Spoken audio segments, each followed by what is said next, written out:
Hey guys, in this video we are going to be taking a look at the Logitech Harmony One and the Logitech Harmony Touch, which are both universal remote controls. So let me give you a bit of background about both of the remotes. The Logitech Harmony One has been discontinued for a couple of years now, though despite this it is still a very popular universal remote control that people still try and get their hands on today. The Logitech Harmony Touch is one of Logitech's newer universal remote controls, one of their higher end models. Now let me explain to you how I got my hands on both of the remotes. I picked up the Logitech Harmony Touch a couple of months ago for $165 in Australia, which is pretty reasonably priced for the remote over here. And I actually only picked up the Harmony One the other day from Cash Converters for $50. Cash Converters is a bit of a pawn shop, so a second-hand shop. So in this video I am basically going to be discussing the pros and cons of each remote controller. This will basically, this should give you an idea of which remote control will better suit you, whether you should go out and buy a Harmony One or a Harmony Touch, or perhaps you already own a Harmony One and you're debating about whether or not it is worth upgrading to a Harmony Touch, and hopefully this video is going to help you out. Since I have had the Harmony Touch for the longest, I am going to start talking about this remote control first. I quite like the style and design of the remote. It is a very modern looking remote. I quite like the texture of the back of the remote. I like the dock, it's pretty easy to, put it in to charge and just pull it out when you need it. Another thing that I like is the IR sensor on the back. So basically you are able to hold the remote upright and, easily change channels, etc. You don't have to point it, directly at the TV because of the IR sensor on the back, which I quite like. The main benefit of this remote control is obviously the touch screen, which the remote is named after. I am currently on the activity screen. Hopefully you can see it. I have got two activities configured. One of them is called Watch TV and the other one is called Play Xbox One. When I click on Watch TV, it turns my TV on. It puts it onto the HDMI 1 input, and it also turns my cable TV box on. When I click on Play Xbox One, it turns my TV on, it puts it on HDMI 2, and it obviously turns the Xbox One on. So I quite like how activities work on this remote. I must say that activities work very well on both of the remotes. Another thing I like is the favorite channels screen. So basically what you can do is you can configure your favorite channels and download the icons for the channels online. And it basically means that instead of, typing in the number of the channel, you can click on the logo and it will type in the number for you. So instead of typing in, channel 108 for Fox 8, I click on the Fox 8 icon and the remote automatically types in 108 for me. So I quite like that. It's pretty neat how that works.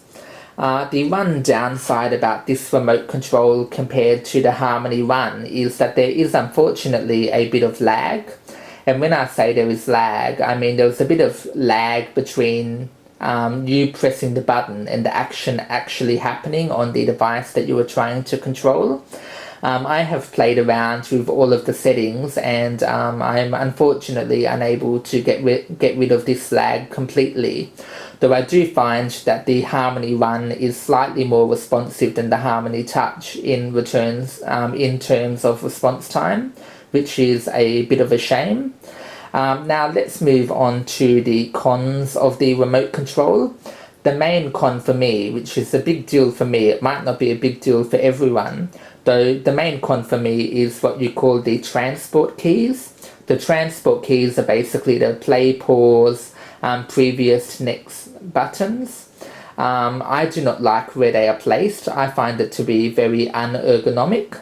Usually on a remote control, it is ergonomic to have them towards the bottom, so you can easily click pause to pause a program on the DVR, or fast forward to fast forward the ads, etc. So I really don't like the fact that these keys are at the top. It basically means that you have to sort of move your thumb up towards the top and reposition your grip. I believe that's probably the single biggest downside of this remote control. I should mention that the remote does have gestures, like for example, or let me show you what the gestures are. You can sort of move your finger up to put the volume up, move it down to put the volume down. And there were also, gestures for playing and pausing. You can tap once to play, double tap to pause. So you don't have to use the top transport keys. If you want to, you can, sort of play and pause using the touch screen. Though I still find it to be a bit counterproductive compared to universal remotes where the transport keys are in a better position. So that's probably my main gripe with this remote, the position of the transport keys. Though apart from where they are located, the remote is, pretty good for the most part. There are a few things which can be a little bit finicky with the remote control. For example, if you want to change inputs on the TV, to go from HDMI 1 to HDMI 2, it can be a bit finicky because, you sort of have to go to devices, you have to, click on the TV, find the HDMI option, etc.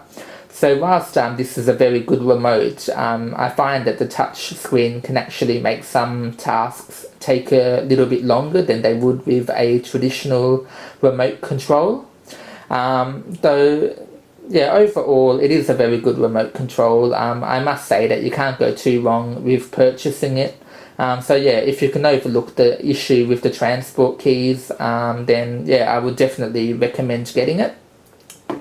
Now this moves me on to the Logitech Harmony One. What I really like about this remote control is that you still have a touch screen. It is, however, not the focus of the remote control. They sort of move it towards the top so that you still have easy access to a number of different keys. Obviously this remote control has a lot more keys than the Harmony Touch. You have all of the number keys down at the bottom, and I must say I personally prefer having physical number keys compared to software number keys. As you can see on this remote, the transport keys are down towards the bottom, which is far more ergonomic.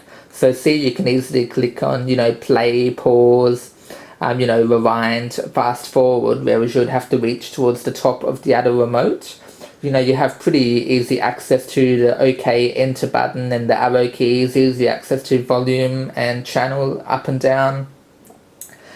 I must say that I personally find the Harmony One to be a bit more responsive in regards to changing channels, the volume, etc. more quickly, and more ergonomic in terms of where all the buttons are, and due to the fact that you actually have more buttons on the remote.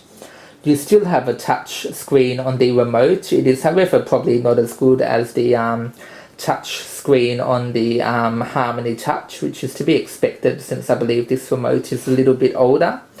You still have your activities. I still have the Watch TV and Play Xbox One activities, which work the same as they do on the other remote.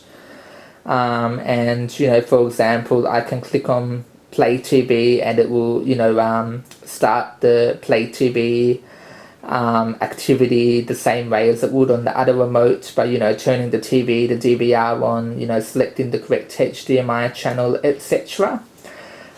This remote also has favorites, though they don't work quite as well. Let me see. So this remote also has favorites like the other remote has. Though I think you will agree that favorites look a lot better on the Harmony Touch compared to the Harmony One. All the logos look to be a bit stretched on the on the Harmony One screen, though you also have the option of putting them in text instead of icons on the Harmony One. And this is another thing. This is one downside about the Harmony One. It unfortunately doesn't have a planner or a recording list button on the remote. So you will have to place that button on the top, on the touch screen at the top of the remote. So you can see there I have planner at the top of the remote.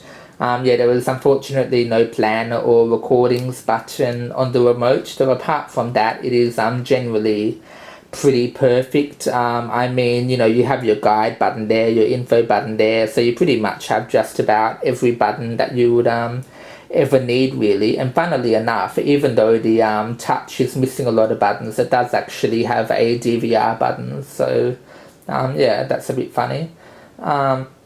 So yeah, that's basically what the front of the remote looks like. That's what the back of the remote looks like. This actually has a removable proprietary battery, whereas you can't remove the battery at all in the Harmony Touch, I believe. I could be wrong. Though, yeah, I'm personally preferring the Harmony One a bit more than the Harmony Touch at the moment. I find it to be a bit more productive. However, having said that, I'm going to continue to use both remote controls. I think that they both have their pros and cons. And obviously, with this remote, it's got a bit of a dock where the remote lies down, compared to the dock where you just, stand it upright. I personally prefer the dock of the Harmony Touch more than the dock of the Harmony One. So yeah, I'm not sure if there is anything else that I can talk about, really. You configure both of these remotes using the My Harmony software, which is, pretty easy to configure. Though yeah, that's pretty much it for this video, really. I'm not sure if I've missed anything. I probably have. So if you have any questions about either of the remotes, then feel free to ask me in the comments section below, and I will do my best to answer them. So yeah, that's it for this video. If you enjoyed watching it, please click the like button, and if you would like to see more videos like this in the future, then be sure to click on the subscribe button, and thanks for watching.